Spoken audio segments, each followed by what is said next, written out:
people. My queen. Your You betrayed. This is my fault. No! No! No! This was not the deal I made!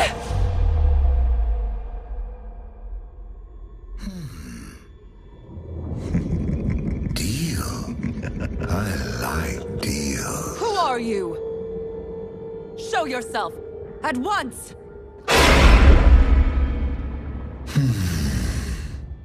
For 1,000 years, bound beneath these waves, I have watched you. I have tasted your essence. You? It won't be long now. Your death is near. Only I can sustain you.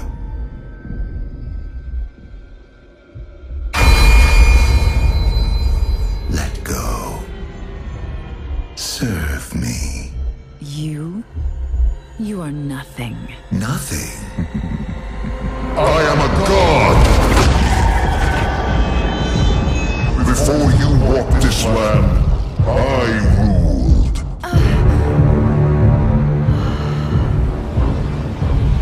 Magnificent. Serve me, and we will rebuild my empire.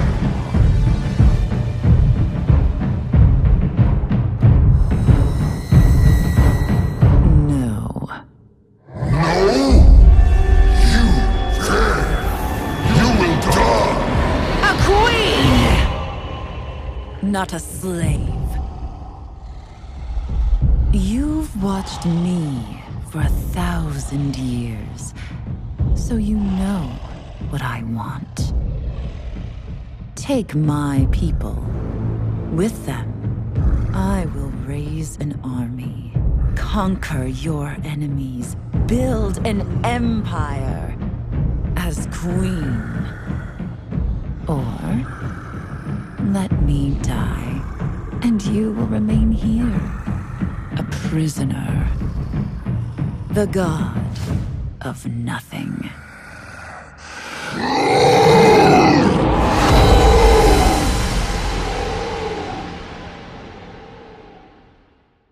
Okay, can we just take a moment to appreciate the fact that Azshara literally just told an old god to either make her his queen, or he could go fuck off for the rest of eternity. That is literally one of the most badass things the Warcraft universe has ever produced, and the crazy part is, that's only scratching the surface when we're talking about the Queen of the Naga. From novels like the War of the Ancients trilogy to the very few times we get to see her in-game, Azshara has always had one thing that's remained constant about her. She's completely untouchable. She's far too cunning, manipulative, and most importantly, powerful to ever be harmed by the likes of us regular adventurers. Not only does the leader of the Highborn have thousands of loyal subjects ready to die for her at a moment's notice, but she's hinted at having immense magical power that is capable of wiping away entire regions at the snap of her fingers. It's somewhat rare that we get to hear or see this alleged power Azshara holds, and even when we do, we have to read between the lines to gain a better understanding of how powerful she might be. At first glance, she seems strong, sure, but nothing to be truly worried about when facing off against an entire raid group. However, when you begin to understand the hidden messages during her appearances in the story, do you really get a concept of where she stands in Warcraft's power rankings. Chronologically speaking, the first time we come across Queen Azshara is in the time just before the War of the Ancients, where she's introduced as the leader of all Night Elves. She's beloved by her subjects to the point of borderline obsession, and she's definitely revered as a gifted mage. However, those closest to the throne, like the royal advisor Xavius, didn't consider Azshara to be a real threat on her own. As we're introduced to the Highborn and their structure within Kaldorei society in the Well of Eternity novel, we're left with this weird power dynamic where everyone swears their undying fealty to Azshara while doing absolutely everything in their power to gain any amount of influence they can. The Queen is painfully aware of these attempts to undermine her authority to varying degrees, but she doesn't seem to care that much. She's almost, dare I say, amused. At this point in the story, it's hard for the reader to really know whether Azshara is just that overconfident, or if it's more like a cat watching mice scurry around, blissfully unaware of the godlike power they stand before. There's hints of both, especially when Xavius Xavius' character is explored further, but many of the details are left blank for the time being. For the most part, Azshara remains somewhat disinterested in what her subjects are up to, that is, until they tap further into the powers of the Well of Eternity, causing them to make contact with the Dark Titan Sargeras. Xavius is the first Azerothian to make contact with the Lord of the Burning Legion, to which he introduces to the rest of the Queen's court. This is where the real split in character development happens. Unlike Xavius and every other Highborn basking in the power of their new god, Sargeras, Azshara sees this all-powerful being as her equal. Her mind is immediately filled with visions of becoming Queen of the Burning Legion and purging the world with Felfire, only to have a new one risen in her image. The way this is portrayed within the Well of Eternity novel almost comes off as a partial disconnect with reality, but that mostly comes from the disbelief that a mere mortal could ever stand side by side with a Titan. When stopping to think about the situation further, though, it's easy to find that we don't really know enough about Azshara to write off these aspirations as insanity. Far-fetched as it may be, the possibility that the leader of the Kaldorei is truly that great does exist. Unfortunately, we don't get to see anything on Sargeras' thoughts of Azshara, because I think that personal insight would be incredibly helpful in trying to decode how strong she is. Fortunately, we are given excerpts on what many of the demon officers of Legion think of the Queen as the novel trilogy progresses. The first commander sent through the makeshift portal to Azeroth is Hakar the Houndmaster, who almost immediately noted Azshara's power. Hakar saw how some of the Highborn acted on their own whims, and how the Queen allowed it to happen despite her power. This is the first time that we, as onlookers to the story, get a feeling that the cat and mice analogy I used a minute ago might hold more weight than originally thought. As the War of the Ancients progresses further and Azshara's forces had a harder time dealing with the Night Elven rebellion, more demon commanders were sent by Sargeras to secure Azeroth for the Legion invasion. Manaroth the Destructor, one of the Annihilon and a general of the Burning Legion, was sent to whip the Highborn Magi into shape. At this stage in the game, the plan was to open the portal to the Twisting Nether fast enough to allow Sargeras entrance to the world before the rebels could ever step foot in the capital city. Cruel as he was powerful, Manaroth was unrelenting in his brutal efforts to ensure his Dark Master's arrival, even if it meant taking Azshara's High Council of Mages to within inches of their lives. When Malfurion Stormmage's army came to the gates of the royal palace, the demon commander stepped into the casting circle himself to stabilize the summoning spell. As stressful as you can imagine the situation being to a creature as impatient and rash as Manaroth, you'd probably guess that you wouldn't want to interrupt his concentration or even dare to question his capabilities, which is exactly what Azshara did. Losing patience with the lack of success and bothered by the fact that such lowly beings as the rebels were now assaulting her city, Azshara waltzed right up to Manaroth in the middle of his business and demanded answers as to why he was such a failure and how long it would take for him to finally summon Sargeras. Enraged at this impotence of this mere mortal, the commander of the demons lashed out at the Queen, which was effortlessly blocked by a magical barrier she cast upon herself. The Pit Lord's attack was utterly futile, something that he realized quickly before reluctantly returning to the task at hand. In this short moment of emotional defeat, Manaroth thought to himself how Azshara was impossibly strong, and how only Lord Archimonde or even Sargeras himself would be able to stand against her power. Unfortunately, this is as far of a direct line we can follow. However, there are a few more interactions and subtle emotions displayed by specific characters to potentially portray more information still. Thus far, we've established that Azshara is hinted to be at least stronger than Manaroth, leaving her somewhere in the range to just barely stronger than the Annihilon, to truly being Sargeras' equal. When entering the world through the Highborn's portal, Archimonde briefly gazed at Azshara before leaving to lead the demons against the rebel army. I believe this is so significant because Archimonde is characterized by what can somewhat be described as apathy to most creatures he sees as being significantly weaker than him. A few individuals like Jared Shadowsong have managed to earn an inkling of respect from the Demon Lord through sheer tenacity, but even they aren't given respect out of their power alone. In this case, Azshara did not exchange blows with the Defiler, merely a few harsh words about him not failing as poorly as Manaroth had up until that point, and yet Archimonde still gave notice to the Queen. To me, that's giving even more credence that she's at least as strong as Sargeras' top two commanders, being Archimonde and Kil'jaeden, as they are considered relatively even in terms of power. If you'll allow me to play devil's advocate even further, if Azshara is truly this powerful, who's to say that her becoming entranced at the thought of being Sargeras' consort wasn't her truly being the Lord of the Burning Legion's equal? We're not entirely sure how powerful Archimonde and Kil'jaeden were in regards to their master, however they are shown as at least close to him in power. At this point, is it truly so out there to entertain the thought that Azshara is truly that strong? I don't think so. And remember, all of this is considering Azshara's power before anything happened with the old gods at all. We're currently covering her base Night Elven form, and she's still potentially as strong as a Titan, let alone when we consider the fact that the Queen of the Naga is probably single-handedly keeping her subjects free from the Void's corrupting whispers. Whenever I look up information on the Naga and how they gained their power powers from Enzoth, there's always one word that sticks out to me more than any others: empowered. Never does the lore say anything about the Naga serving the old gods as puppets, much like every other faction serving the Void does. Rather, the Naga are effectively their own free people that were given gifts of power so that they may, of their own volition, fight against a common enemy. Even in the current expansion, Battle for Azeroth, we've seen what happens when Azshara gifts the same powers that she received to the humans of Stormsong Valley. They become mindless harbingers to the old gods, and yet we never see anything of the sort when facing off against the Naga. There's no Black Empire influence on any of the Naga architecture. If anything, it's more based on their elven roots. What makes the most sense to me is not that each individual Naga is strong enough to fight off the powers of the Void, but rather that Azshara is strong enough to shield her people from the adverse effects their gifts give them in order to best serve her. In some of the Cataclysm areas, like the Throne of the Tides, we get to see the Naga work alongside the Faceless Ones, proving that their forces do intermingle when the time comes to fight particularly powerful enemies like Neptulon, and yet with all that connection to the powers of the Void, the Naga are still free. There's only one person I believe to be strong enough to pull that kind of feat off. So bringing this back around to the question that started it all, just how powerful is Azshara? I honestly can't say for certain. It seems like a cop-out, I know, but there's too little information to pin down exactly how strong Queen Azshara might be. My best guess would be to say that she is currently as strong, if not slightly stronger than Sargeras. It may sound a little outlandish to think that, though not when you consider that we've already defeated Deathwing, who has hinted multiple times at being at a similar level as Archimonde in the War of the Ancients, Archimonde and Kil'jaeden, as well as the fallen titan Argus. I think individually no one fighter could hope to stand a chance against Azshara, but an entire raid group of the world's strongest heroes could manage to finally put this behemoth of a mage to rest. Of course, canonically speaking, we're destined to kill Azshara in the upcoming raid and BFA, but I still wanted to attempt to put into perspective just how significant this event will be for the lore. This is one of the most prolific characters in Warcraft history, and it wouldn't be right to take her down for good without understanding what kind of repercussions this battle will likely have for the entire world afterwards. Anyways, this video took a lot longer to make than I originally thought it would, so I hope you found it enjoyable. More importantly, I'm curious to hear about your thoughts on Azshara and where she lands in Warcraft's power rankings. I've seen a lot of discussion about where she could possibly be in the forums, though I tried to avoid reading too deeply into those to avoid muddying my own opinions too much for this project. And anyways, that's all the time I've got for today, so until next time, don't die.